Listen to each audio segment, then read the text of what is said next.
Hello again. This is Dr. Jonathan with another 12 at 12. And if you've been joining me for these, then you know they're almost never 12 minutes long. They're always more. Think of it as bonus time. Few promotions and advertisements before we get rolling on a very important topic, understanding perspective, yours and others. So quickly, every day you can see me here on Jonathan Ellerby, PhD, Facebook Live, and then of course it's all recorded. We are now uploading them to my YouTube page, which you can look up. I think it's just Jonathan Ellerby, PhD. I have not been on YouTube for a long time, not on my own page, but thanks to a good friend, Susan Stites, marketing social media genius, and she is helping me put those things up. You can also see me, though, on the Althea Center website, and you can also find me doing live programs on Althea Center Denver Live Facebook. So tomorrow, for example, I will be teaching a class on Saints and Shamans, the Divine Qualities of Quarantine. That is a paid class. It's Zoom. It's going to be 90 minutes, and you can go to the Althea Center website to find out about that. I myself am very proud to say that next week I will be releasing a new book. Yes, I'm only just starting to tell people. It's a book about spiritual experience, how and what we can experience through spiritual practice, how to understand it, how to transform and apply the power of those experiences. And I'm going to give that away online for free. So it's a real book. It's like 26 pages, and it is totally, actually, really free.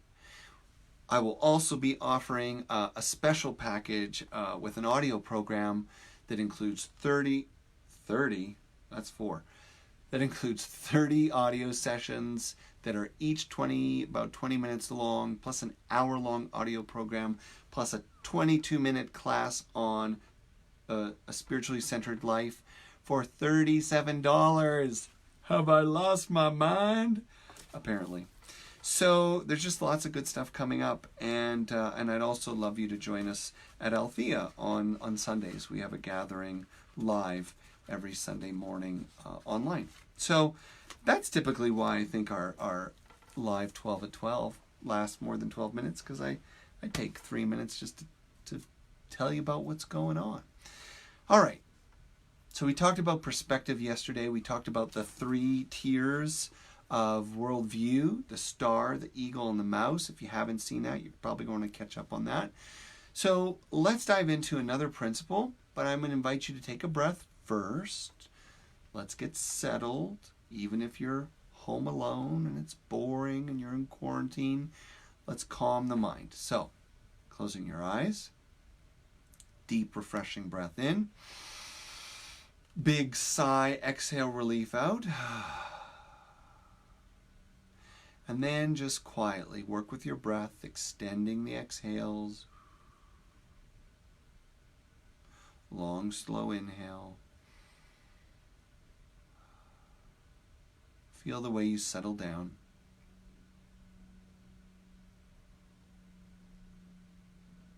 Let the busy mind rest. Let the distracted heart rest. And let us come to the quiet place within, even if you just glimpse it for a moment, a still, silent place.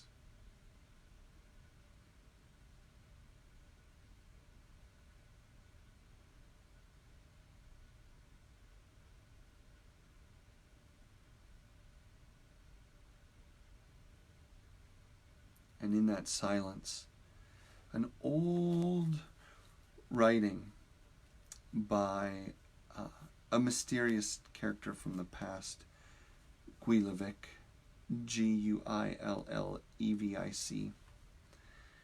With your eyes closed, just hold this. When each day is sacred, when each hour is sacred, when each instant is sacred, earth and you, space and you, bearing the sacred through time, you'll reach the fields of light. And in this poem or passage, the reason why I thought about reading it today as we talk about perspective is that it's talking about how life changes when you change your perspective. When you see a day as a gift, when you see an hour as a gift, when you see yourself as a gift or as sacred, as something that comes from spirit, it changes the way you relate to it.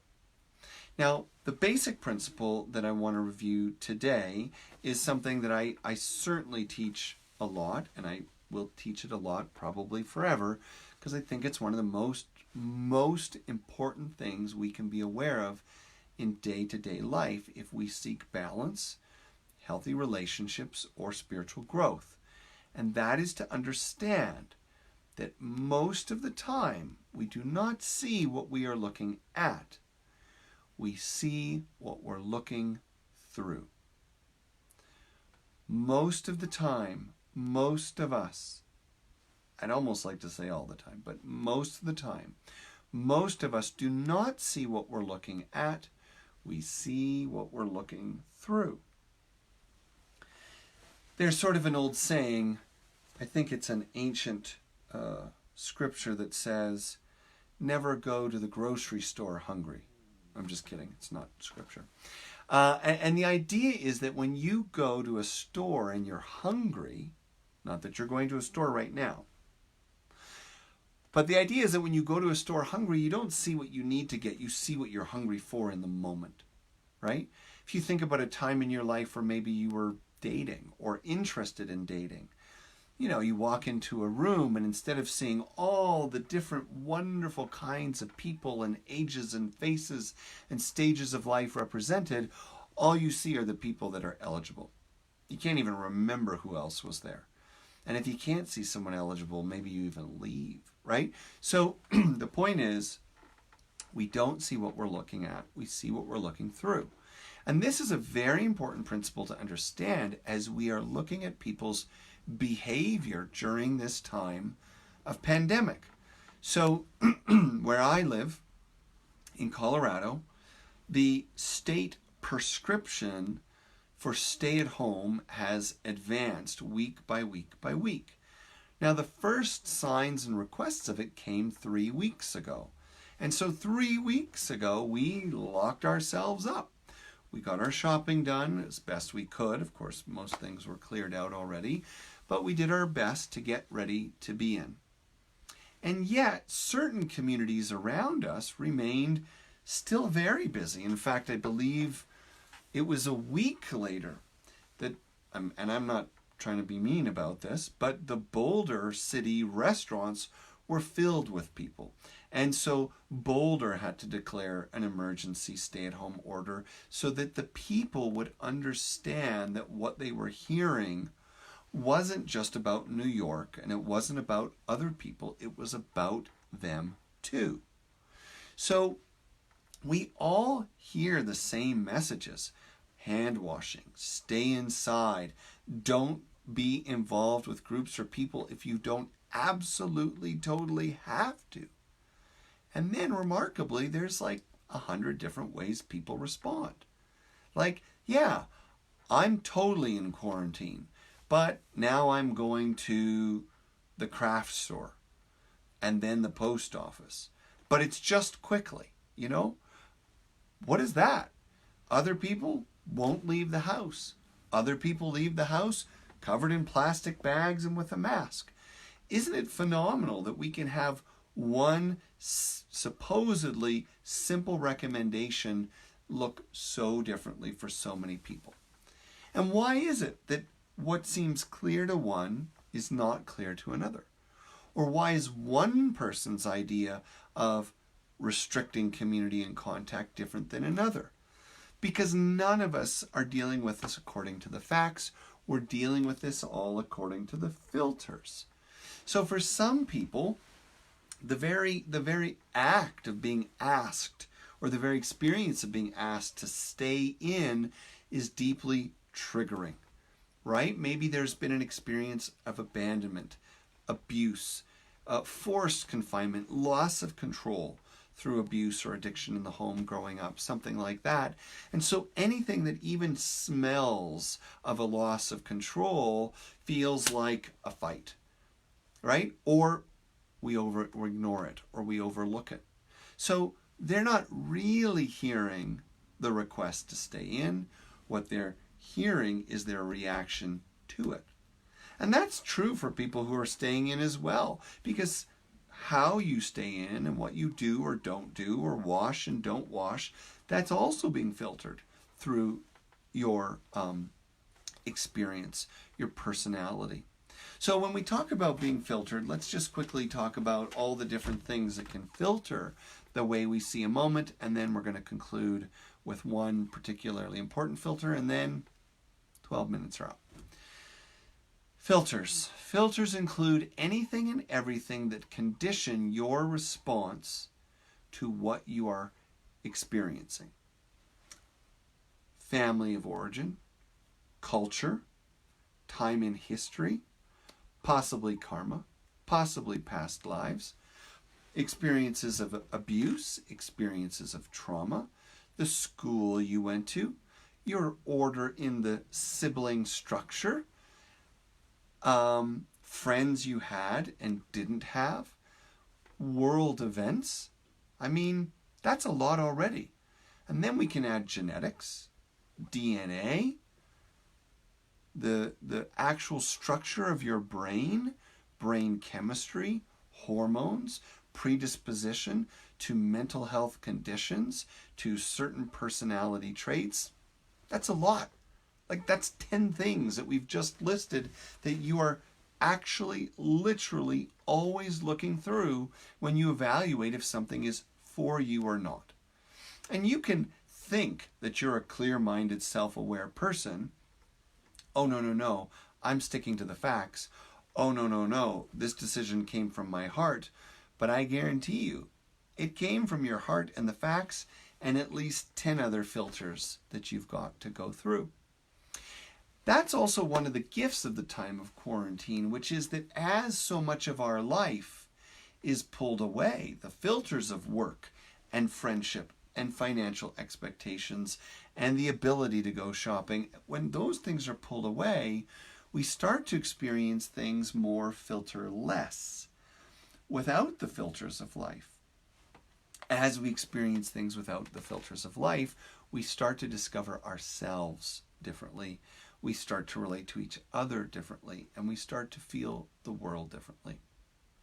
But probably the most important filter that I want to conclude with is the emotional world. Our filters are predominantly or most heavily shaped by feelings. Our emotions are probably the strongest filters of all.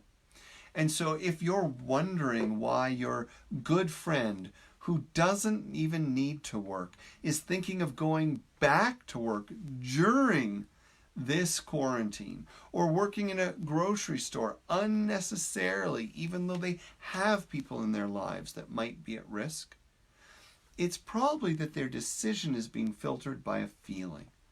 It could be the feeling of a need to help.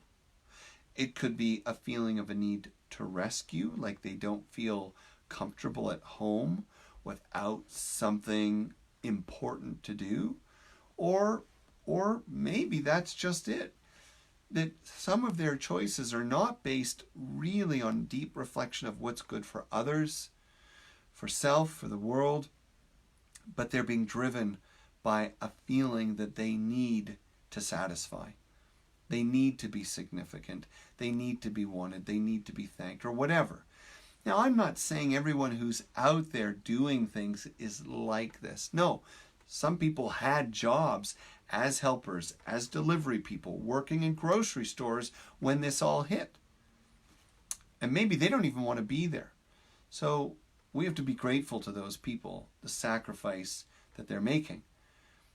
The point is that if you're having a hard time understanding the behaviors and actions of other people during this quarantine pandemic time, take a breath. Because A, your experience of what they're doing is being filtered through your life, your conditions, your self-demands, and the rules you've created about how life should be. And B, their experience and their decisions is being shaped by their filters and their feelings, and typically unconsciously, which means that in their best estimation, in their experience, they're actually doing the very best they can. They truly believe that their choices are justified. And the only life we can live is our own. The only lessons we can claim are our own. And through that, we become the model of consciousness and culture that feels most authentic, that feels most aligned. And through that, we empower others to face and accept their own lessons and hopefully learn to see beyond the filters of life and allow something greater to make the decisions for them, to guide them in what they do. And that means finding the place within yourself that is beyond filter or condition, your deepest connection to spirit, to silence, and to the love and wisdom of existence. When we come from that space, we experience all of our filters with spaciousness, or we have the ability to catch them, to remember them, to reclaim them, and own them when they do interfere with what we're experiencing unconsciously. So there's a lot to say, a lot to think about. We're going to continue talking about perspective tomorrow, 12 at 12. This is Dr. Jonathan Ellerby. I hope I will see you again soon. Maybe it'll be in the Zoom class tomorrow, Saints and Shamans. You can learn about that at the Althea Denver website, Althea Center. Maybe we'll see you on Sunday at the Althea Gathering at 10:30 a.m. Mountain Time. Or by all means, visit my website and send me your questions or post them here. I'd love to stay connected so that we can move through this worldwide wake up together and get these lessons now so we can pass them forward to the next generation. All right, with that, I love you all.